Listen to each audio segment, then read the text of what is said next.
സ്കൂളിൽ നിന്നും ബാലന്റെ ഓഫീസിലേക്ക് കോൾ വരികയാണ്. ആ വാർത്ത കേട്ട് ബാലൻ ഞെട്ടിപ്പോകുന്നുണ്ട്. ടീച്ചർ പറഞ്ഞ വേറൊന്നുമല്ല, നമ്മുടെ കൃഷ്ണമോള് തലകറങ്ങി ക്ലാസ്സിൽ വീണു എന്നാണ് ടീച്ചർ പറഞ്ഞത്. അത് കേട്ട് ബാലനൊന്ന് പേടിക്കുന്നുണ്ട്. പേടിക്കേണ്ട കാര്യമില്ല, ഞങ്ങളിപ്പോൾ ഹോസ്പിറ്റലിൽ എത്തിച്ചിരിക്കുകയാണ്, നിങ്ങൾ അങ്ങോട്ടേക്ക് വരാമോ എന്ന് ടീച്ചർ ചോദിക്കുമ്പോൾ വരാമെന്നും പറഞ്ഞുകൊണ്ട് ബാലൻ അപ്പോൾ തന്നെ എടുത്തടിച്ച് ഓടുന്നുണ്ട്. ഗോവർദ്ധൻ എന്താണ് കാര്യം അന്വേഷിക്കുമ്പോൾ കൃഷ്ണമോള് ക്ലാസ്സിൽ തലയിറങ്ങി വീണു എന്ന് പറയുന്നുണ്ട്. അയ്യോ ബാലട്ട, ഞാനും കൂടി വരുന്നു എന്നും പറഞ്ഞുകൊണ്ട് ഗോവർദ്ധനും ബാലചന്ദ്രനും കൂടിയിട്ട് നേരെ അങ്ങോട്ടേക്ക് പോവാണ്. ഹോസ്പിറ്റലിൽ ചെല്ലുമ്പോൾ ഇതുവരെ കൃഷ്ണമോൾക്ക് ബോധം വന്നിട്ടില്ല. അങ്ങനെ ടീച്ചർമാർ പറയുന്നുണ്ട്, ഡോക്ടർമാർ ഇപ്പോൾ ചെക്ക് ചെയ്തിട്ട് പോയതേ ഉള്ളൂ, റിസൾട്ട് എല്ലാം വരണം, ടെസ്റ്റിന് കൊടുത്തിരിക്കുകയാണ്, ഇതുവരെ ബോധം വന്നിട്ടില്ല, ഞങ്ങൾ ആകെപ്പാടെ പേടിച്ചിരിക്കുകയാണ് എന്ന് പറയുന്നുണ്ട്. കുട്ടി ഇന്നെന്താണ് രാവിലെ കഴിച്ചതെന്ന് ടീച്ചർമാർ ചോദിക്കുമ്പം സാധാരണ പോലെ തന്നെയാ, പ്രത്യേകിച്ചൊന്നുമില്ല, ഞങ്ങളെല്ലാവരും അത് തന്നെയാണ് കഴിച്ചത്, ഞങ്ങൾക്കാർക്കും കുഴപ്പമൊന്നുമില്ലല്ലോ എന്ന് പറയാണ്. അപ്പോഴേക്കും ഡോക്ടർ വന്നിട്ട് കുട്ടിയുടെ പേരൻസ് വന്നെന്ന് ചോദിക്കുമ്പം ഞാനാ എന്ന് പറയുന്നുണ്ട്. ആഹാ, ബാലചന്ദ്രനാണോ എന്ന് നമ്മുടെ ഡോക്ടർ ചോദിക്കുന്നുണ്ട്. ഡോക്ടർക്ക് ബാലചന്ദ്രനെ നേരത്തെ അറിയാം, ഡോക്ടർ ശർമ്മ പറഞ്ഞ് അറിയാവുന്നതാണ് കേട്ടോ. അങ്ങനെ നേരെ റൂമിലേക്ക് വിളിപ്പിക്കുകയാണ്. വിളിപ്പിച്ചിട്ട് പറയുന്നുണ്ട്, ഡീഹൈഡ്രേഷൻ ആണെന്നാണ് ഞങ്ങൾ കരുതിയത്, പക്ഷെ അങ്ങനല്ല, കുട്ടിക്ക് ചെറിയ പ്രശ്നമുണ്ട്, കരളിനാണ് പ്രശ്നം എന്ന് പറയുന്നുണ്ട്. എൻ്റെ ഈശ്വര എന്ന് ബാലൻ പറയുന്നുണ്ട്. ഇത് വലിയ പ്രശ്നമാക്കേണ്ട കാര്യമൊന്നുമില്ല, മരുന്ന് കഴിച്ചാൽ മാറാവുന്നേ ഉള്ളൂ, പക്ഷെ കുറച്ച് ദിവസം റെസ്റ്റ് എടുക്കണം, ഇത് അറിയാതെ പോയതുകൊണ്ടാണ് ഇത്രയ്ക്ക് സീരിയസ് ആയത് എന്ന് പറയുന്നുണ്ട്. കുട്ടികൾക്ക് ജലദോഷം പനിയൊക്കെ വരാറുണ്ടെന്ന് ചോദിക്കുമ്പം ഉണ്ട്, ഇടയ്ക്കിടയ്ക്ക് ഉണ്ടായിരുന്നു, മരുന്ന് വാങ്ങിക്കും, അപ്പം മാറുമായിരുന്നു എന്ന് പറയുന്നുണ്ട്.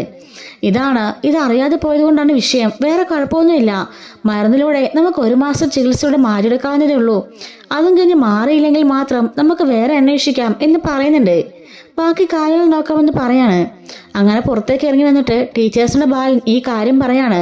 1 മാസത്തേക്ക് റെസ്റ്റ് എടുക്കണമെന്നാണ് അവൾ പറഞ്ഞിരിക്കുന്നത് എന്ന് പറയുമ്പം അത് സാരമില്ല, നോട്ടൊക്കെ ഞങ്ങൾ വാട്സപ്പ് വഴി എത്തിച്ചു തരാം, അവളുടെ റെസ്റ്റ് എടുക്കാൻ പറഞ്ഞാൽ മതി, ഞങ്ങൾ ആകെപ്പാട് പേടിച്ചു പോയി, വേറെ കുഴപ്പമൊന്നുമില്ലല്ലോ, എന്തായാലും 1 മാസം കഴിയുമ്പം അറിയാലോ. അപ്പം ബാലൻ പറയാണ്, വേറെ കുഴപ്പമൊന്നുമില്ലെന്നാ പറഞ്ഞത്, ഗുളിക കഴിച്ചാൽ മാറാവുന്നതേ ഉള്ളൂ, ചെറിയ ഇൻഫെക്ഷൻ ആണെന്നാ പറഞ്ഞത് എന്ന് പറയുന്നുണ്ട്. എന്തായാലും കുട്ടിയെ പൊന്നുപോലെ ശ്രദ്ധിച്ചോണേ, ഞങ്ങളെന്നാല് പോയിട്ട് വരാമെന്ന് പറഞ്ഞിട്ട് അവർ പുറത്തേക്ക് ഇറങ്ങുകയാണ്. ബാലൻ ഈ സമയം മോളുടെ അടുത്തേക്ക് ചെല്ലുന്നുണ്ട്. അങ്ങനെ മയക്കത്തിൽ നിന്നും കൃഷ്ണമോൾ ഉണരാണ്. അച്ഛനെ കണ്ടപ്പോഴേക്കും അവൾ അച്ഛാന്ന് പറഞ്ഞ് കയ്യിൽ പിടിക്കുന്നുണ്ട്. എന്തു പറ്റിയത് അച്ഛാ, എനിക്ക് ക്ലാസ്സിൽ നിന്നപ്പോൾ എന്തോ പോലെ തോന്നി, പെട്ടെന്ന് തല ഇറങ്ങി താഴെ വീണതാ, പിന്നെ എനിക്ക് ഒന്നും ഓർമ്മയില്ല, എന്തൊക്കെയോ സ്വപ്നലോകത്തായിരുന്നു ഞാൻ, ഇപ്പോഴാ കണ്ണു തുറന്നത് എന്ന് പറയുമ്പം മോള് ക്ലാസ്സിൽ തല ഇറങ്ങി വീണതാ, ടീച്ചേഴ്സ് അപ്പം തന്നെ വിളിച്ച് ഞങ്ങൾ ഇവരെ അറിയിച്ചു, ഞങ്ങൾ അവിടെ നിന്ന് ഇറങ്ങിയപ്പോൾ അവർ ഹോസ്പിറ്റലിലേക്ക് കൊണ്ടുവരികയും ചെയ്തു, ടെസ്റ്റ് എല്ലാം ചെയ്തു, ചെറിയൊരു ഇൻഫെക്ഷൻ ഉണ്ട്, അതുകൊണ്ടാ എന്ന് പറയുന്നുണ്ട്. ഇൻഫെക്ഷനോ എന്ന് ചോദിക്കുമ്പം അതെ ഇൻഫെക്ഷനാ, വേറെ കുഴപ്പമൊന്നുമില്ല, 1 മാസത്തേക്ക് നമുക്ക് ഗുളിക കഴിക്കാം. അയ്യോ, അപ്പോൾ സ്കൂളിലേക്ക് പോകണ്ടേച്ചാ, ടീച്ചേഴ്സിനോടൊക്കെ ഞങ്ങൾ കാര്യം പറഞ്ഞിരുന്നു, അവരിപ്പോൾ അങ്ങോട്ടേക്ക് പോയതേ ഉള്ളൂ, അവർക്ക് സമയം ഇത്ര ആയില്ലേ, അതുകൊണ്ട് പോയതാ, വേറെ കുഴപ്പമൊന്നുമില്ല, അവർ വാട്സപ്പ് വഴി നോട്ട്സ് എല്ലാം ഇട്ട് തരും എന്ന് പറയുന്നുണ്ട്. അങ്ങനെ അന്നത്തെ ദിവസം അവിടെ കിടന്നതിന് ശേഷം പിറ്റേ ദിവസം രാവിലെ ഡിസ്ചാർജ് ആവുന്നത്. തലേദിവസം രാത്രി തന്നെ ബബിതയും അതുപോലെ രോഹിത്തും വൈജയും കൂട്ടിരിക്കാൻ വന്നിരുന്നു. അങ്ങനെ എല്ലാവരും രാവിലെ ഡിസ്ചാർജ് വാങ്ങിക്കൊണ്ട് നേരെ വീട്ടിലേക്ക് പോവാണ്. കൃഷ്ണമോക്ക് നല്ല തളർച്ചയുണ്ട്, ഇഞ്ചക്ഷനൊക്കെ എടുത്തുകൊണ്ടൊക്കെ നല്ല ക്ഷീണമാണ്. അങ്ങനെ മുറിയിൽ കൊണ്ടേക്ക് എടുത്താണ്. ഈ സമയം സുനിതയോട് വൈജ വിളിച്ചിട്ട് കഞ്ഞി റെഡിയാക്കാൻ പറയുന്നുണ്ട്. അങ്ങനെ കഞ്ഞി കൊണ്ടുവന്ന് കൊടുക്കുമ്പോഴേക്കും ഇന്നാ ഇത് കുടിച്ചോന്ന് പറഞ്ഞിട്ട് വൈജ അവിടെ നിന്ന് ഇറങ്ങി പോവാണ്. ബബിത പറയുന്നുണ്ട്, അമ്മയൊരു അമ്മയാണോ, അവൾ ഇത്ര വയ്യാതെ കിടക്കല്ലേ, അവന്ന് വാരി കൊടുത്തൂടെ, പിന്നെ വാരി കൊടുക്കാൻ എനിക്ക് ബാങ്കിലേക്ക് പോകണ്ടേ, സമയം ഇപ്പം എത്രയെന്ന് കരുതിക്കൊണ്ടാ, ഇന്ന് ഞാൻ ലീവ് പറഞ്ഞിട്ടില്ല, അമ്മയ്ക്ക് കുറച്ച് ദിവസത്തിന് ഒന്ന് ലീവ് പറഞ്ഞൂടെ, ഇവള് ഈ അവസ്ഥയിൽ കിടക്കല്ലേ, എനിക്ക് ഇപ്പം സമയമില്ല, ഞാൻ കുറെ ലീവ് എടുത്തതല്ലേ, ആക്സിഡൻ്റായി കിടന്നപ്പോൾ, ഇനി ലീവ് എടുത്താലേ എൻ്റെ ജോലി പോകും എന്നും പറഞ്ഞുകൊണ്ട് നേരെ മുറിയിൽ പോയി ഒരുങ്ങിക്കെട്ടി വൈജ അപ്പോൾ തന്നെ പോവാണ്. അപ്പോഴേക്കും ബബിത അവിടെ ഇരുന്നുകൊണ്ട് അവൾക്ക് കഞ്ഞി വാരി കൊടുക്കുന്നുണ്ട്. സാറിലേച്ചി, ഞാൻ കോരി കുടിച്ചോളാം, അത് വേണ്ട, ഇത്ര വയ്യാതെ നീ കിടക്കല്ലേ, എൻ്റെ മനസ്സാക്ഷിയുള്ള സാധനമാണ് നമ്മുടെ അമ്മ. ഇത്രയൊക്കെ പറഞ്ഞിട്ടും മിണ്ടാതെ ഒരുങ്ങിക്കെട്ടി പോയത് കണ്ടില്ലേ എന്നും പറഞ്ഞ് ബബിതയ്ക്ക് നല്ല ദേഷ്യം വരുന്നുണ്ട്. അപ്പോഴേക്കും അങ്ങോട്ടേക്ക് ബാലൻ ഇറങ്ങി വരികയാണ്. ആഹാ, കഞ്ഞി കുടിക്കുകയാണോ, രാവിലത്തെ മരുന്നൊക്കെ ഓർമ്മയുണ്ടല്ലേ ബബിലെ, എടുത്തു കൊടുത്തേക്കണമെന്ന് പറയുന്നുണ്ട്. അച്ഛാ അതൊക്കെ ഞാൻ കൊടുത്തോളാം. പിന്നെ എനിക്ക് 10 മണിയാകുമ്പോൾ കോളേജിലേക്ക് പോകണം. അച്ഛൻ അറിയാലോ, 1 മാസം ലീവുണ്ട്. ഇന്നും നാളെയും കൂടെ പോയാൽ മതി. ബാക്കി ദിവസം ഞാൻ ലീവ് എടുത്ത് ഇവിടെ ഇരുന്നോളാമല്ലോ. പിന്നെ മരുന്നൊക്കെ ആ സമയത്ത് അച്ഛനും നോക്കുവോ എന്ന് പറയുന്നുണ്ട്. അല്ല, അവളവിടെ വൈജ? അമ്മ രാവിലെ തന്നെ ഒരുങ്ങിക്കിട്ടി ജോലിക്ക് പോയി. ഇന്ന് രാവിലെയോ? അതെ അച്ഛാ, അമ്മ ജോലിക്ക് പോയി. നല്ല മനസ്സ് തന്നെ. സ്വന്തം മോക്ക് ഈ അവസ്ഥ കിടക്കുമ്പോൾ ഏതൊരു പറ്റുകളയാണെങ്കിലും എന്ത് അവസ്ഥയാണെങ്കിലും കൂടെ ഇരിക്കേണ്ടതല്ലേ. എന്നിട്ട് ഈ അവസ്ഥയിലും അവൾ പോയല്ലേ എന്ന് പറയുന്നുണ്ട്. അച്ഛാ അമ്മ പോട്ടെ, അതിലൊന്നും കാര്യമില്ല. അമ്മയുടെ സ്വഭാവം നമുക്കറിയാവുന്നതല്ലേ. ഈ കഞ്ഞിയും കൊടുത്ത് ഗുളികയും കൊടുത്തതിന് ശേഷം ഞാൻ പോയിട്ട് വരാം. ഇന്ന് നേരത്തെ ഇറങ്ങാം. അതുവരെ അച്ഛനൊന്ന് പോകുന്നില്ലല്ലോ? ഇല്ല, ഞാനിന്ന് പോകുന്നില്ല. ഇന്നും നാളെയും ഞാൻ നിന്നോളാം. നിനക്ക് നാളെ കഴിയുമ്പോഴേക്കും ഫ്രീ ആവില്ലേ എന്ന് ചോദിക്കാണ്. ഞാൻ നാളെ കഴിഞ്ഞ് ഫ്രീ ആച്ചാ. 1 മാസത്തേക്ക് ഞങ്ങൾക്ക് സ്റ്റഡി ലീവ് പറഞ്ഞിട്ടുണ്ട്. അതിനുശേഷമല്ലേ ഫൈനൽ എക്സാം വരുന്നത് എന്ന് നമ്മുടെ ബബിത പറയാണ്. സുനിത അപ്പോഴേക്കും അവൾക്കുള്ള ചായയും പാലും ഒക്കെ ആയിട്ട് വരുന്നുണ്ട്. അതെല്ലാം കൊടുക്കാണ്. അപ്പോഴേക്ക് രോഹിത് താഴേക്ക് ഇറങ്ങി വരുന്നുണ്ട്. കഞ്ഞി കുടിച്ചു കഴിഞ്ഞോ എന്ന് ചോദിക്കുമ്പം കുടിച്ചു കഴിഞ്ഞെന്ന് പറയാണ്. അച്ഛനൊന്ന് ഓഫീസിലേക്ക് പോകുന്നില്ലേ? എന്താടാ നീ കോളേജിൽ പോകുന്നില്ലേ? ഞാൻ എന്തായാലും 2 ദിവസം ഇവളുടെ അടുത്ത് ഇരിക്കാൻ തീരുമാനിച്ചു. ഇവൾ ഒറ്റയ്ക്കല്ലേ ഉള്ളൂ. ബബിതയ്ക്ക് കോളേജിൽ പോകേണ്ടതല്ലേ. അത് മാത്രമല്ല, അമ്മയ്ക്കാണെങ്കിലോ അമ്മ ഓഫീസിൽ പോവാണെന്ന് രാവിലെ പറഞ്ഞു കേട്ടു. അമ്മയ്ക്ക് 2 ദിവസമാണെങ്കിൽ ലീവ് എടുക്കായിരുന്നു. പക്ഷെ അമ്മ അത് ചെയ്തില്ല. ഞാനിവിടെ പോയാൽ എങ്ങനെയാ? അച്ഛന് കമ്പനിയിലേക്ക് പോകേണ്ടതല്ലേ. അച്ഛൻ പോകണമെങ്കിൽ പോയിക്കോ, ഞാനിവിടെ നിന്നോളാം. നിനക്കപ്പോൾ കോളേജിൽ പോകണ്ടേ? ഞാൻ 2 ദിവസം ലീവ് എടുക്കാം, ഇവിടെ നിന്ന് പഠിച്ചോളാം, അത് സാരമില്ല. അപ്പോൾ ബാലൻ പറയാണ്, എന്തായാലും ഞാനിന്ന് പോകുന്നില്ലടാ. ഇവളുടെ അടുത്ത് ഇങ്ങനെ ഇരിക്കാൻ പോവാ. ഞാൻ ഉണ്ടല്ലോ അച്ഛാ, അത് സാരമില്ല. നമുക്ക് കൂടി നമ്മുടെ മോളെ നോക്കാം അല്ലേ കൃഷ്ണേ എന്ന് പറയുന്നുണ്ട്. കൃഷ്ണമോൾക്ക് സന്തോഷമായിട്ടോ. അങ്ങനെ 2 പേരും കൃഷ്ണയുടെ മുറിൽ തന്നെ ഉണ്ടേ. ഓരോ അലീനയുടെ കാര്യങ്ങളൊക്കെ സംസാരിച്ചുകൊണ്ടൊക്കെ ഇരിക്കുകയായിരിക്കും. അതിനുശേഷം നമ്മുടെ രോഹിത് പോയി പഠിക്കുന്നുണ്ട്. ബാലനാണെങ്കിലോ കമ്പ്യൂട്ടറിൽ വർക്ക് ചെയ്തുകൊണ്ടിരിക്കുകയാണ്. ഈ സമയത്ത് സുനിത ഉച്ചക്കുള്ള കഞ്ഞിയുമൊക്കെ ആയിട്ട് വരുന്നുണ്ട്. അപ്പോഴേക്ക് രോഹിത് പറയുന്നുണ്ട്, ഞാൻ കൊടുത്തോളാം ഇങ്ങനെ എന്നേക്കെന്ന് പറഞ്ഞുകൊണ്ട് ആ കഞ്ഞി എടുത്തുകൊണ്ട് പോയിട്ട് നമ്മൾ കൃഷ്ണമോൾക്ക് വാരി കൊടുക്കുകയാണ്. എന്നിട്ട് പറയുന്നുണ്ട്, കയ്യും കാലും ഒക്കെ ഞാൻ തുടച്ചു തരാം, ബബിത വന്നിട്ട് നിന്നെ കൊണ്ട് കുളിപ്പിച്ചോളും എന്ന് പറയുമ്പോൾ, സാറില്ല രോഹിയേട്ടാ, എനിക്ക് അത്രയ്ക്കിടെ കുഴപ്പമൊന്നുമില്ല, ഞാൻ തനിയെ കുളിച്ചോളാം. അത് വേണ്ട, തല ഇറങ്ങി വീണതല്ലേ, ഇനി ബാത്റൂമിൽ തലയിട്ട് വീണാൽ എന്ത് ചെയ്യും? അതുകൊണ്ട് ബബിത വരട്ടെ, എന്നിട്ട് കുളിച്ചാൽ മതി. അപ്പോൾ സുനിത പറയുന്നുണ്ട്, ഞാൻ വേണമെങ്കിൽ മോളെ കുളിപ്പിച്ചോളാം. അത് സാറില്ലേ ചേച്ചിയുടെ പണം നോക്കിയോ, ബബിത വന്നിട്ട് ഇവളെ കുളിപ്പിച്ചോളും എന്ന് പറയാണ്. അങ്ങനെ കഞ്ഞിയൊക്കെ വാരി കൊടുക്കുമ്പോഴേക്കും അങ്ങോട്ടേക്ക് ബാലൻ ഇറങ്ങി വരുന്നുണ്ട്. നീ കഞ്ഞി വാരി കൊടുത്തായിരുന്നല്ലേ? ഞാൻ ഇറങ്ങി വന്നതായിരുന്നു. സാറിലച്ചാ, ഞാൻ കഞ്ഞി കൊടുത്തു. ഇവളുടെ കാലും കയ്യൊക്കെ ഒന്ന് തുടക്കട്ടെ, പിന്നെ ബബിത വന്നിട്ട് കുളിപ്പിച്ചോളും. അത് വേണം. എന്നും കുളിച്ച് ഉഷാറായിട്ടിരുന്നോ. ഒരസുഖം ഉണ്ടെന്ന് പോലും എൻ്റെ മുഖത്ത് നോക്കിയാൽ ആരും എൻ്റെ മോളോട് മുഖത്ത് നോക്കിയിട്ട് ആരും പറയരുത്. ഇല്ലച്ചാ, എനിക്ക് കുഴപ്പമൊന്നുമില്ല. അല്ലെങ്കിലും കുഴപ്പമൊന്നും ഇല്ല മോളെ, ചെറിയ ഇൻഫെക്ഷൻ അത്രേ ഉള്ളൂ. മരുന്ന് കഴിച്ചാൽ അതങ്ങ് മാറിക്കോളും. ടീച്ചർ വാട്സപ്പിൽ നോട്ട്സൊക്കെ ഇട്ടെന്ന് പറഞ്ഞിട്ടുണ്ട്. അത് ഇവരെ കൊണ്ട് എഴുതിച്ചാൽ മതി. എന്നിട്ട് മോളിൽ നിന്ന് പഠിച്ചോണം കേട്ടോ. ഞാൻ പഠിച്ചോളാച്ചാ, എനിക്കൊരു കുഴപ്പമില്ല, അതൊക്കെ ഞാൻ ഏറ്റു എന്ന് പറയാണ്. അങ്ങനെ അവളുടെ കാലും കൈയും മുഖമൊക്കെ രോഹിത് തുടച്ചു കൊടുക്കുന്നുണ്ട്. ഈ ഒരു സ്നേഹം കൊണ്ട് മനം നിറഞ്ഞു നിൽക്കുകയാണ് നമ്മുടെ ബാലേന്ദ്രൻ. അപ്പോഴാണ് ബാലൻ്റെ ഫോണിലേക്ക് നമ്മുടെ അലീന വിളിക്കുന്നത്. അലീന വിളിച്ചിട്ട് ബാലനോട് ചോദിക്കുകയാണ്, അച്ഛൻ എവിടെയാ? ഞാൻ വീട്ടിലാ അച്ഛാ, എനിക്കെന്തോ ഒരു വല്ലായ്മ പോലെ. ഞാൻ ഇന്ന് പകലൊന്ന് ചെറുതായിട്ട് മയങ്ങിയപ്പോൾ കൃഷ്ണമോളെ സ്വപ്നം കണ്ടത്. അവൾക്കെന്തോ ആപത്ത് വരുന്നത് പോലെയൊക്കെ എൻ്റെ മനസ്സിൽ തോന്നുക. എനിക്ക് ആകെപ്പാടെ എന്തോ ഒരു വല്ലായ്മ പോലെ. ഉറക്കത്തിൽ നിന്ന് ഇപ്പം എഴുന്നേറ്റതുള്ളൂ. അവൾ എവിടെയാച്ചാ? അച്ഛൻ ഓഫീസിലാണോ? അവൾ സ്കൂളിൽ പോയോ എന്നൊക്കെ ചോദിക്കുകയാണ്. അപ്പോൾ ബാലൻ്റെ മനസ്സിൽ ചെറു സന്തോഷവും മുഖത്തൊരു ചിരിയൊക്കെ വരുന്നുണ്ട്. നീ സ്വപ്നം കണ്ടത് എന്തായാലും ശരിയാ. ഞാൻ ഓഫീസിൽ പോയില്ല. കൃഷ്ണമോള് ഒന്ന് തലയിറങ്ങി വീണു. അയ്യോ, എന്നിട്ടോ? ഹോസ്പിറ്റലിൽ കൊണ്ടുപോയി. സ്കൂളിൽ വെച്ചാണ് തലയിറങ്ങി വീണത്. എന്തായാലും ഇപ്പോൾ ഇവിടെ കൊണ്ടുവന്നിട്ടുണ്ട്. അവൾക്ക് ചെറിയ ഇൻഫെക്ഷൻ ബാധിച്ചതാ, കരളിനോ? എൻ്റെ ഈശ്വര, എന്തൊക്കെയാ പറഞ്ഞത്? അതേ മോളെ, 1 മാസം ടാബ്ലറ്റ് കഴിച്ച് മാറിക്കോളെന്ന് ഡോക്ടർ പറഞ്ഞിട്ടുണ്ട്. അത് കഴിഞ്ഞിട്ടും മാറിയില്ലെങ്കിൽ അടുത്ത സ്റ്റേജിലേക്ക് നോക്കണം. അച്ഛാ, എന്തൊക്കെയാ പറഞ്ഞേ എൻ്റെ മോക്ക് എന്ന് പറയുമ്പം അങ്ങനെ കുഴപ്പമൊന്നുമില്ല. അല്ല, എല്ലാവരും അവിടെ ഉണ്ടോ? ഞാനും രോഹിത്തും ഉണ്ട്. ബബിത മേഡം അവിടെ പോയി. ബബിതയ്ക്ക് ഇന്ന് അത്യാവശ്യമായിട്ട് ക്ലാസ് ഉണ്ട്. 2 ദിവസം കൂടി അവൾക്ക് ക്ലാസ് ഉണ്ട്. അതിന് പോകാതിരിക്കാൻ കഴിയില്ല. അതുകൊണ്ട് അവൾ പോയി. മേഡമോ? അവൾ ബാങ്കിലേക്ക് പോയി. അതെന്താ ഈ അവസ്ഥയിൽ മേഡത്തിൽ നിന്ന് ലീവ് എടുത്തുകൂടായിരുന്നോ? അവൾക്ക് ആവശ്യം അവളുടെ ജോലിയല്ലേ. അവളുടെ കൊച്ച് ഇവിടെ ഇങ്ങനെ കിടക്കുന്നതല്ലല്ലോ. അത് സാരല്ലച്ചാ. അമ്മയ്ക്കെന്തേലും മേഡത്തെന്തേലും ബിസി വർക്ക് കാണും. വേണ്ട, നീ കൂടുതലുള്ള വിളിപ്പിക്കാനൊന്നും നോക്കണ്ട. അച്ഛൻ കൃഷ്ണമോളുടെ കയ്യിൽ കൊടുത്തേ. കൃഷ്ണേ, ഇന്നാ അലീനയാ. കേട്ടോ അലീന, നിന്നെ ഇപ്പൊ സ്വപ്നം കണ്ടത് നിനക്കെന്തോ ആവത്തൊന്ന പോലേന്ന്. അതും കണ്ടോണ്ട് പേടിച്ച് കറച്ച് വിളിച്ചതാ. അതാണ് രക്തബന്ധം എന്ന് പറഞ്ഞത്. അപ്പോഴേക്ക് രോഹി ചോദിക്കാണ്, രക്തബന്ധമോ? അല്ല, നിങ്ങളോട് രക്തബന്ധം പോലെയാണല്ലോ അവളുടെ സ്നേഹം, അതുകൊണ്ട് പറഞ്ഞതാണെന്ന് പെട്ടെന്ന് ബാലൻ മാറ്റി പറയുന്നുണ്ട്. ഹലോ അലീനച്ചി എന്ന് വിളിക്കുമ്പം, മോളെ എന്ത് പറ്റി മോളെ? എൻ്റെ മോക്ക് എന്താ പറ്റിയത്? ഒന്നുമില്ല ചേച്ചി, തലയിറങ്ങി വീണു. ഹോസ്പിറ്റലിൽ പോയപ്പോൾ ഇൻഫെക്ഷൻ ആണെന്ന് പറഞ്ഞു. 1 മാസത്തേക്ക് ഇവിടുന്ന് പുറത്തേക്ക് പോകാൻ പാടില്ല, റെസ്റ്റ് എടുക്കുക, പിന്നെ ഗുളികയും കഴിക്കുന്നുണ്ട് എന്ന് പറയുന്നുണ്ട്. എങ്കിലും എൻ്റെ മോക്ക് ഇങ്ങനെ വന്നല്ലോ എൻ്റെ ഈശ്വര. ഒന്നുമില്ല ചേച്ചി, ചേച്ചി പറഞ്ഞ് എന്നെ കൂടെ കരയിക്കോ? ഏയ് അങ്ങനെയൊന്നുമില്ല. അല്ല പപ്പ അച്ഛനടുത്ത് തന്നെ ഉണ്ടല്ലോ അല്ലേ? അച്ഛനും രോഹിയേട്ടനും ഉണ്ട്. വല്ലതും കഴിച്ചു മോള്? പിന്നെ ഇപ്പോൾ ഇവിടെ സെർവൻ ഉണ്ടല്ലോ, അവരിപ്പോൾ കഞ്ഞി ഉണ്ടാക്കൊണ്ട് തന്നു. രോഹിയേട്ടൻ എനിക്കത് വാരി തന്നു. ആഹാ, കൊള്ളാലോ. ഇങ്ങനെ ഒരു ആങ്ങളെയും അച്ഛനൊക്കെ ഉള്ളപ്പോൾ എന്തിനാ വേറെ എന്ന് ചോദിക്കാണ്. എങ്കിലും അമ്മയില്ലല്ലോ ചേച്ചി. അമ്മ അപ്പോൾ തന്നെ പോയില്ലേ? എനിക്ക് വളരെ സങ്കടമായിപ്പോയി. അമ്മ എൻ്റെ കൂടെ കാണുന്ന ഞാൻ കരുതിയത്. രാവിലെ ബബിതേച്ചിയാണ് എൻ്റെ കാര്യങ്ങളെല്ലാം നോക്കിയത്, മരുന്നൊന്നും ഒക്കെ. ഉച്ചയ്ക്കും അച്ഛനും രോഹിയേട്ടനും കൂടി. അമ്മയും കൂടെ ഉണ്ടായിരുന്നെങ്കിൽ എന്ന് പറയുമ്പം അത് സാരില്ല മോളെ. അമ്മയ്ക്ക് അവിടെ എന്തെങ്കിലും ബിസി ആയിട്ടുള്ള വർക്ക് കാണും. കുറേ നാൾ ലീവ് എടുത്തതല്ലേ, ഇനിയും പോരുന്ന ജോലി പോയില്ലേ എന്നൊക്കെ പറഞ്ഞ് സമാധാനിപ്പിക്കുകയാണ്. അങ്ങനെയെല്ലാം പറഞ്ഞ് അലീന കൃഷ്ണമോളെ ആശ്വസിപ്പിക്കുന്നുണ്ട്. അങ്ങനെ വൈകുന്നേരം ബബിത വരുന്നുണ്ട്.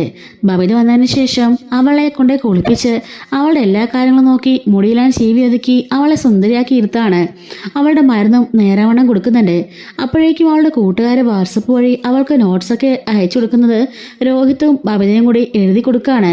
അങ്ങനെ കൃഷ്ണമോള് അതവിടെ നിന്ന് പഠിക്കുന്നുണ്ട്. സന്ധ്യ ആയപ്പോഴേക്കും അങ്ങോട്ടേക്ക് വൈജു വരുന്നുണ്ട് കേട്ടോ. വൈജു വന്നിട്ട് ഡോർ തുറന്ന് അകത്തേക്ക് കയറുകയാണ്. എന്നിട്ട് നേരെ പോയി ഡ്രസ് ചേഞ്ച് ചെയ്യുന്നുണ്ട്. എന്നിട്ട് ഫ്രഷപ്പൊക്കെ ആയിട്ട് തിരിച്ചിറങ്ങി വരുന്നുണ്ട്. സുനിത ചായ എന്നും പറഞ്ഞുകൊണ്ട് അവിടുന്ന് ഉറക്കെ പറയുന്നുണ്ട്. എന്നിട്ട് കൃഷ്ണന്റെ മുറിലേക്ക് ചെല്ലുകയാണ്. നിനക്കിപ്പോൾ കുറവുണ്ടോ? ആ കുറവുണ്ട്. മരുന്നെല്ലാം കഴിച്ചോ? ആ കഴിച്ചു. എന്നാ ശരി എന്നും പറഞ്ഞിട്ട് നേരെ സെറ്റിലേക്ക് പോയി ഇരിക്കുകയാണേ. ഈ അമ്മ എന്താ ഇങ്ങനെയെന്ന് ആലോചിക്കേണ്ട കൃഷ്ണ സുനിത കൊണ്ടുവന്ന് ചായ കൊടുക്കാണ്. ആ ചായയും കുടിച്ചുകൊണ്ട് പത്രത്തിലെ വാർത്തയൊക്കെ നോക്കിക്കൊണ്ട് വൈജി അവിടെ ഇങ്ങനെ ഇരിക്കുകയാണ്. അപ്പോഴേക്കും താഴോട്ട് ബബിത ഇറങ്ങി വരുന്നുണ്ട്. വന്നേരെ കൃഷ്ണയുടെ മുറിലേക്ക് ചെല്ലാണ്. എന്ത് പറഞ്ഞു വൈജയന്തി മേഡം വന്നിട്ട്? എന്ത് പറയാനാ? നിനക്ക് കുറവുണ്ടോയെന്ന് ചോദിച്ചു. ഉണ്ടെന്ന് പറഞ്ഞപ്പോൾ ശരിയെന്നും പറഞ്ഞിട്ട് ഒറ്റ പോക്കങ്ങ് പോയി. എനിക്ക് ആകെപ്പാടെ സങ്കടമായി. എന്തൊരമ്മയായത് എന്ന് പറയുമ്പോഴേക്കും നമ്മുടെ അമ്മയല്ലേ, നമുക്കറിയാവുന്ന കാര്യമല്ലേ എന്ന് പറയാണ്. നിനക്ക് ചായ കൊണ്ടുവരട്ടെ? ആ ശരി ചേച്ചി എന്ന് പറയുമ്പോഴേക്കും അവക്കുള്ള ചായയുമായിട്ട് ബബിത ചെല്ലാണ്. റസ്ക് അവക്ക് മുക്കി മുക്കി കൊടുക്കുന്ന പോലേക്കും അങ്ങോട്ടേക്ക് വൈജി വരുന്നുണ്ട്. അവക്കെന്താ കൈയില്ലേ? അവളുടെ കൈ പൊങ്ങില്ലേ ആ റസ്ക് മുക്കി തിന്നാനായിട്ട്? അമ്മേ, അവക്ക് സുഖമില്ലാതിരിക്കുക. അപ്പോൾ വാരിക്കൊടുന്ന് പറിച്ച് എന്താ പ്രശ്നം? പിന്നെ അത്രയ്ക്ക് വലിയ ബുദ്ധിമുട്ടൊന്നുമില്ല. 1 മാസം ഗുളിക കഴിച്ചാൽ മാറിക്കൊള്ളുന്നല്ലേ ഡോക്ടർ പറഞ്ഞത്. അങ്ങോട്ടേക്ക് രോഹിതം കയറി വരുന്നുണ്ട്. അമ്മ ഒരമ്മയാണോ?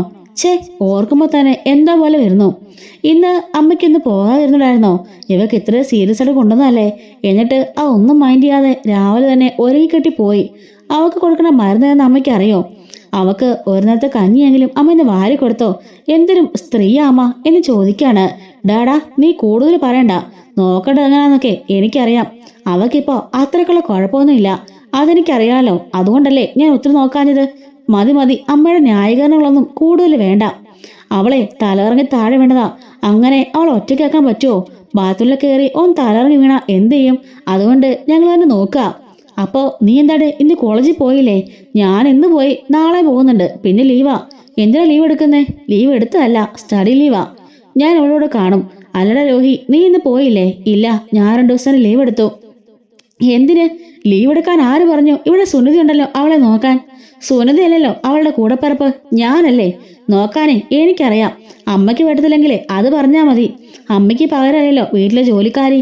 അവളെ ഞാൻ പൊന്നുപോലെ നോക്കിക്കോളാം, അമ്മ ബുദ്ധിമുട്ടണ്ട എന്ന് പറഞ്ഞ് ദേഷ്യപ്പെട്ട് രോഹിത്ത് കയറി പോകുന്നുണ്ട്. ചേടാ, ഇത് നല്ല കൂത്ത്. അവക്കതിന് അത്രയ്ക്ക് പ്രശ്നമൊന്നും ഇല്ലല്ലോ, അതുകൊണ്ടല്ലേ ഞാൻ നിൽക്കാഞ്ഞത്. മതി അമ്മേ, അമ്മ കൂടുതൽ കിടന്ന് ഉരുളണ്ട എന്നും പറഞ്ഞ് ദേഷ്യപ്പെട്ട് ബബിതയുടെ മുറിയിലേക്ക് പോയി ഇരിക്കുകയാണ്. എന്നിട്ട് അവൾക്ക് റസ്കും ചായയിലും കൊടുത്തതിന് ശേഷം കിടന്നോളാൻ പറഞ്ഞ് കിടത്തി പുതപ്പിച്ച് കൊടുക്കുന്നുണ്ട് കേട്ടോ. എന്നിട്ട് അവിടെ അടുത്ത് തന്നെ ഇരിക്കുകയാണ്. ഈ സമയം ബാലനും പോയിട്ടില്ല എന്നുള്ള കാര്യം വൈജയ്ക്ക് മനസ്സിലാവാണ്. ബാലൻ അങ്ങോട്ടേക്ക് ഹാളിലേക്ക് വരുമ്പോഴേക്ക് സുനിത ചായ കൊണ്ട് കൊടുക്കുന്നുണ്ട്. രോഹിത്തും അതുപോലെ ബബിതയും കൂടി വന്ന് അച്ഛന് ചുറ്റിരുന്ന് ചായ കുടിക്കുകയാണ്. കൃഷ്ണമോക്ക് ഇപ്പൊ എങ്ങനെയുണ്ട് ബബിതേ? കുഴപ്പമില്ലച്ചാ, അങ്ങനെ കിടക്കുന്നു. മുഖത്തൊക്കെ നല്ല ക്ഷീണ. ആ മരുന്ന് കഴിക്കുന്നല്ലേ, അതുകൊണ്ടായിരിക്കും. അതെ, എഫക്റ്റ് കൂടിയ മരുന്നാ, അതുകൊണ്ടായിരിക്കും. പാവം, എണീച്ച് നിൽക്കാനൊക്കെ ഭയങ്കര ബുദ്ധിമുട്ടാച്ചാ എന്ന് പറയുന്നുണ്ട്. എങ്കിലും ആ കൃത്യസമയത്ത് തന്നെ അയലിന ചേച്ചി വിളിച്ചല്ലോ, അതാ സ്നേഹമെന്ന് പറഞ്ഞത് അല്ലേ? അതെ, അവള് സ്വപ്നം കണ്ടെന്ന് ഇവക്ക് വയ്യെന്ന് അങ്ങനെ വിളിച്ചതാ. ആ അങ്ങനെയാ കൂടപ്പിറപ്പുകള് എന്ന് പറയുമ്പോഴേക്കും വൈജ് ദേഷ്യപ്പെട്ട് ചാടി എഴുന്നേക്കാണ്. അവളെങ്ങനാ ഇവളുടെ കൂടപ്പിറപ്പാവുന്നത്? അവളെന്തായാലും നിങ്ങളുടെ മകളല്ലെന്ന് നിങ്ങൾ പറഞ്ഞല്ലോ. ഞാനെന്തായാലും അവളെ പെറ്റിട്ടുമില്ല. പിന്നെങ്ങനാ അവൾ ഇവരുടെ കൂടപ്പിറപ്പാവുന്നത് എന്ന് പറയുമ്പോഴേക്കും ബാലനും രോഹിത്തും ബബിതയൊന്നും അത് കേട്ട ഭാവം നടിക്കാതെ അവിടുന്ന് ചായ കുടിക്കാണ്. വൈജിക്ക് നല്ല ദേഷ്യം വരുന്നുണ്ടേ. രാത്രി ആകുമ്പോഴേക്കും ബബിതയുടെ മുകളിൽ തന്നെ കൃഷ്ണയുടെ മുകളിൽ തന്നെ ബബിത പോയി കിടക്കുന്നുണ്ട്. ചേച്ചി സാറില്ല, ഞാൻ കിടന്നോളാം. പിന്നെ ഇത്ര വയ്യാതെ നിന്നെ ഒറ്റയ്ക്ക് കിടത്താൻ പോകല്ലേ ഞാൻ. മര്യാദയ്ക്ക് അങ്ങോട്ട് നീങ്ങി കിടക്കടി എന്ന് പറയുന്നുണ്ട്. അങ്ങനെ കൃഷ്ണയുടെ കൂടെ തന്നെ ബബിത കിടക്കാണ്. നമുക്ക് ഒന്ന് അല്ല ചേച്ചി വിളിച്ച് നോക്കിയാലോ? സമയം ഇപ്പോൾ ഒത്തിരി ആയില്ലേ, ചേച്ചി ഉറങ്ങിക്കാണും. നമുക്ക് നാളെ രാവിലെ വിളിക്കാമെന്ന് ബബിത പറയുന്നുണ്ട്. ഇതേ സമയം അലീന കൊളത്തുപുഴയിൽ കാണിക്കാണ്. അലീന സ്റ്റാൻലിയോട് കൃഷ്ണമോക്ക് സുഖമില്ല എന്നുള്ള കാര്യം പറയുന്നുണ്ട്.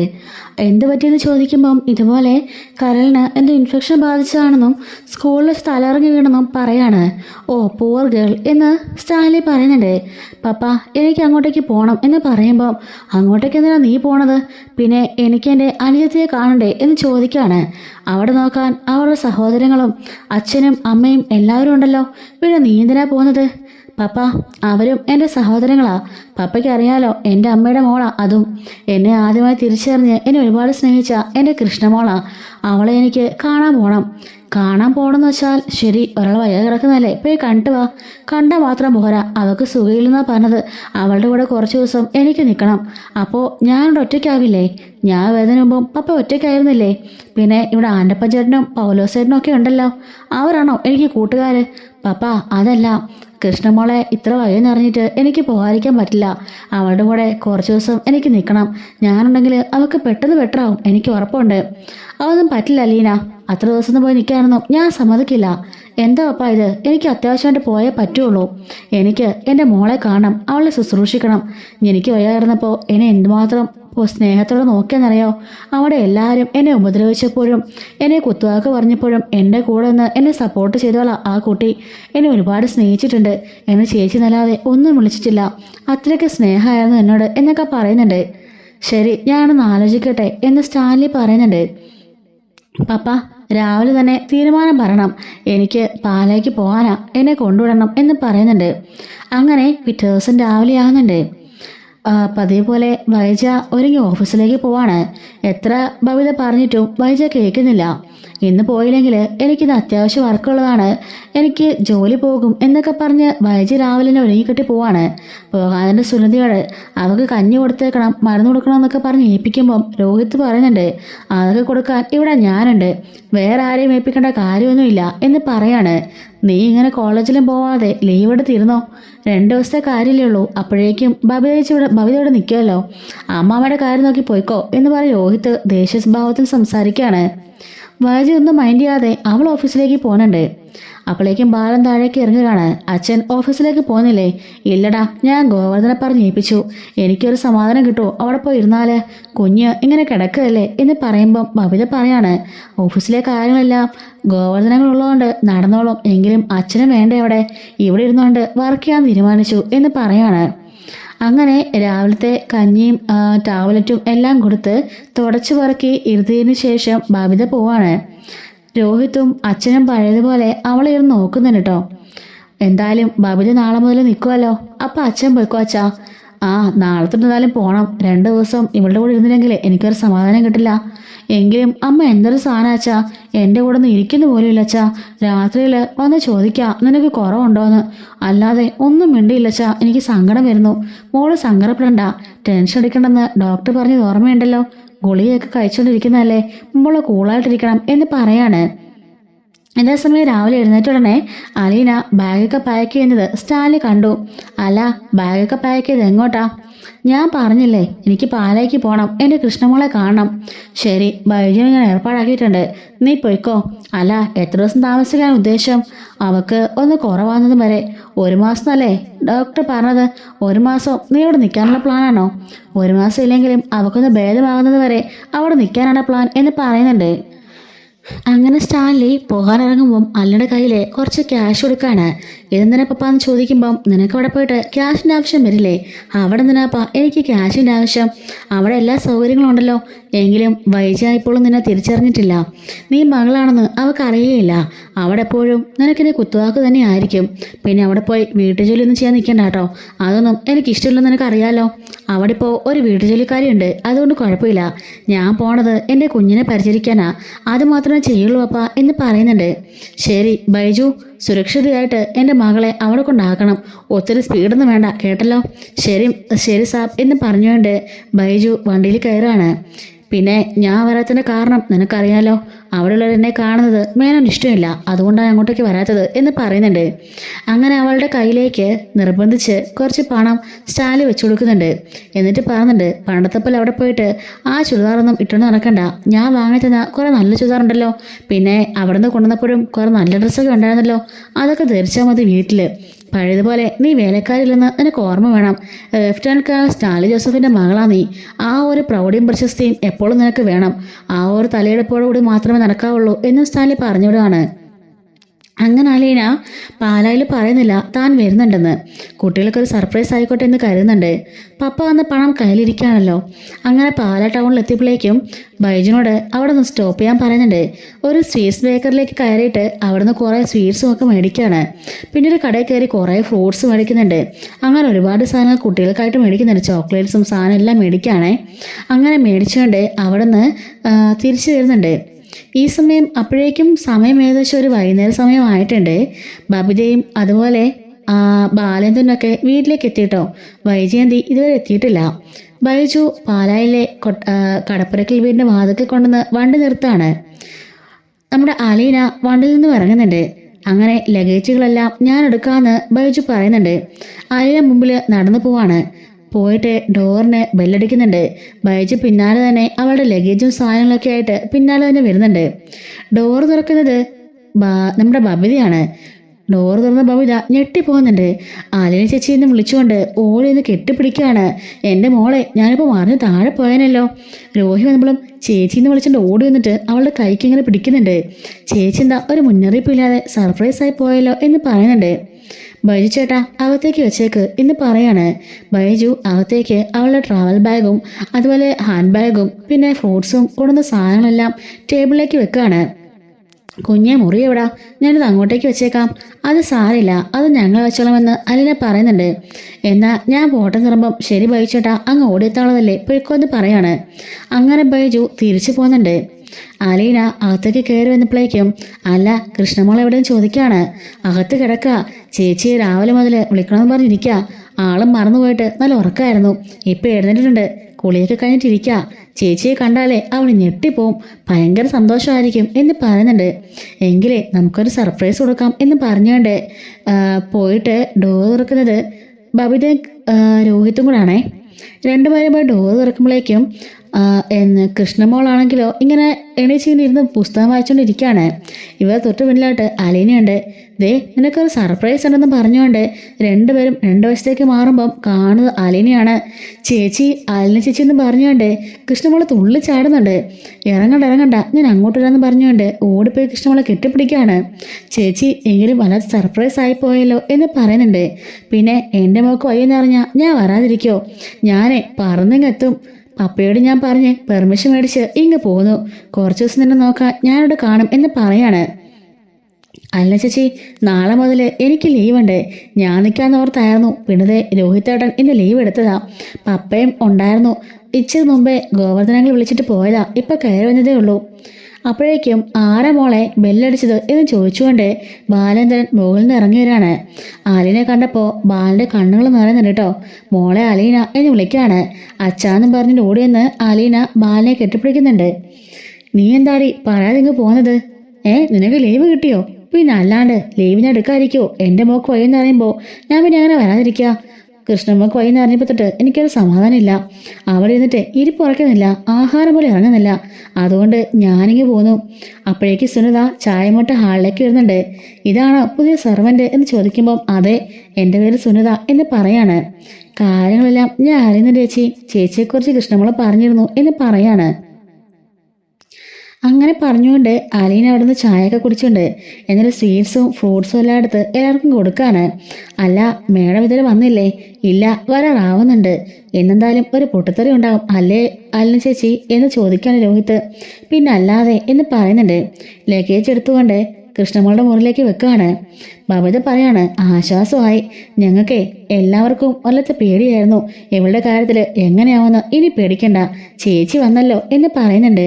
രോഹി പറയാണ്, അതെ അതെ, അവളുടെ മുഖത്തേക്ക് നോക്കിയേ, അവളുടെ എല്ലാ അസുഖം പോയി. ഇത്ര നേരം എന്തൊരു ക്ഷീണമായിരുന്നു, എല്ലാം പോയത് കണ്ടില്ലേ എന്ന് രോഹി പറയുന്നുണ്ട്. അത് പിന്നെ അങ്ങനെയുടെ വരുവുള്ളൂ എന്ന് ബാലൻ ചോദിക്കുകയാണേ. ഈ സമയത്ത് വൈദ്യരെ കാറ് വാതിക്ക് നിൽക്കുന്നത് എല്ലാവരും ശ്രദ്ധിക്കുകയാണ്. ഈശ്വര എന്ന് എല്ലാവരും വിളിക്കുന്നുണ്ട്. വൈജ കാർ നിർത്തി അകത്തേക്ക് കയറി വരുമ്പോൾ എന്തോ ഒരു മാറ്റം പോലെ അവർക്ക് ഫീൽ ചെയ്യുന്നുണ്ട്.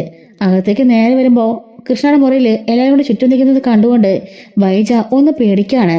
എന്തെങ്കിലും അവർക്ക് അസുഖം കൂടിയെന്ന് ഓർത്തുകൊണ്ട് ഓടി മുറിയിലേക്ക് ചെല്ലുമ്പോൾ കാണുന്ന കാഴ്ച അലീന അവൾക്കരികിൽ ഇരിക്കുന്നതാണ് കേട്ടോ.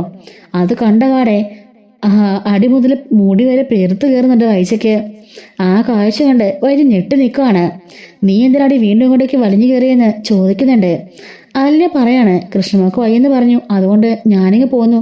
എന്തെങ്കിലും കേൾക്കുമ്പോൾ നോക്കിയിരിക്കുകയാണ് നീ ഇങ്ങോട്ടേക്ക് പോകാനായിട്ട്. എനിക്ക് ലീവ് കിട്ടണമെന്നല്ല, അവിടെ നിന്ന് ലീവ് എടുത്ത് പോകുന്നതാണ് ഞാൻ എന്ന് പറയുന്നുണ്ട്. എന്താണെങ്കിലും ഇവിടെ നോക്കാനേ ഞങ്ങളൊക്കെ ഉണ്ട്, നിന്റെ ആവശ്യമില്ല എന്ന് പറയുമ്പോഴേക്കും ബബിത പറയാണ്, അമ്മ മിണ്ടിപ്പോകരുത്. അമ്മ എന്ത് നോക്കിയെന്നാ അമ്മ പറഞ്ഞത്? അതെ നോക്കി, ഇതുപോലെ വാതിക്ക് വന്ന് എന്നെ എത്തി നോക്കി. അവക്ക് സുഖയിലെ കിടക്കുകയല്ലേ? ഒരു നേരത്തെ ആഹാരം വാരി കൊടുത്തോ? ഒരു സമയത്തെ ഗുളിക കൊടുത്തോ? എന്തെങ്കിലും ചെയ്തോ? എന്നിട്ട് വലിയ വീമ്പിളക്കുന്നോ? നാണമില്ലല്ലോ എന്ന് ചോദിക്കാണ്. അത് പിന്നെ സുനിതയുടെ ഉണ്ടല്ലോ. സുനിതയാണോ അവളെ പ്രസവിച്ചത്? അല്ലല്ലോ, അമ്മയല്ലേ പ്രസവിച്ചത്. എന്നിട്ട് അമ്മയ്ക്ക് കുറച്ചെങ്കിലും ഒരു മാനേഴ്സ് ഉണ്ടോ? അവളെ നോക്കാനെ കുറിച്ചുള്ള സ്നേഹമുണ്ടോ? അമ്മയൊരു അമ്മയാണോ ഒരു സ്ത്രീയാണെന്നൊക്കെ ബബിത ചോദിക്കാണ്. മതിയടി, നിർത്തിക്കോ. ഇവൾ വന്നൊരു അഹങ്കാരമായിരിക്കുമല്ലേ എല്ലാവർക്കും. ഇവളെ ഞാൻ അതേ ദിവസം ഇവിടെ നിർത്തില്ല. അപ്പോഴേക്കും അങ്ങോട്ട് അലീന ഇറങ്ങി വരികയാണേ. മേഡം ഒരക്ഷരം മിണ്ടിപ്പോകരുത്.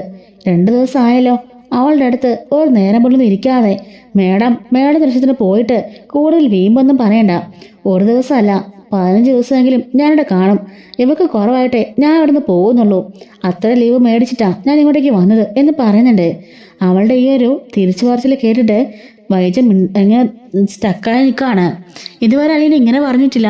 അവളുടെ ആ ഒരു തിരിച്ചുള്ള സംസാരം വൈജയ്ക്ക് വല്ലാണ്ടൊരു ഇറിറ്റേഷൻ ആവുന്നുണ്ടേ. അങ്ങനെ വൈജ മിണ്ടാതെ നിൽക്കായിരിക്കും. ബബിത ചോദിക്കാണ്, വയർ നിറച്ച് കിട്ടിയല്ലോ, ഇനി മുറിയിലേക്ക് പൊക്കോ, ഫ്രഷപ്പായിട്ട് പോയി ചായ കുടിക്കേ, എന്നിട്ട് പത്രം വായിച്ച് സുഖമായിട്ട് കയറി കിടന്ന് ഉറങ്ങിക്കോ. ബാലൻ പറയാണ്, എൻ്റെ മോളൊന്ന് എനിക്ക് സമാധാനമായത്. നാളെ തൊട്ടേ ഞാൻ ഓഫീസിലേക്ക് പോകും. രോഹി പറയാണ്, ഞാനും പോകും, ചേച്ചി ഉണ്ടല്ലോ അത്ര ആശ്വാസമായി എന്ന് പറയാണ്. അപ്പോഴേക്കും നമ്മുടെ വൈജ ആകപ്പാടെ സ്റ്റക്കായിട്ട് ആ സെറ്റിലേക്ക് പോയി ഇരിക്കുന്നുണ്ട് കേട്ടോ. ബബിത പറയുന്നുണ്ട്, അമ്മ എന്തിനാ അമ്മേ ഇനിയിപ്പോൾ ഇവിടെ ഇരിക്കുന്നത്? അമ്മ മുറിലേക്ക് പോയിക്കോ, ഇനി അമ്മയുടെ ആവശ്യമൊന്നും ഇവിടെ ഇല്ല. അത് കേട്ട് വൈജയ്ക്ക് നല്ല ദേഷ്യം വരികയാണ്. അതുപോലെ അലീന തിരിച്ചു പറഞ്ഞല്ലോ, അത് കേട്ടും അവളൊന്ന് ഞെട്ടുന്നുണ്ട്. അലീന അടുക്കളയ്ക്ക് പോകുന്നുണ്ട്. എന്താ വെച്ചാൽ അത്താഴത്തിൻ്റെ കറിയൊക്കെ തുറന്നു കാണിക്കുമ്പം ഞാനോട് സഹായിക്കാം കേട്ടോ എന്ന് പറയാണ്. അങ്ങനെ മുറിയിലേക്ക് പോയി ഡ്രസ്സെല്ലാം മാറി ഫ്രഷായിട്ട് അലീന വരുന്നുണ്ട്.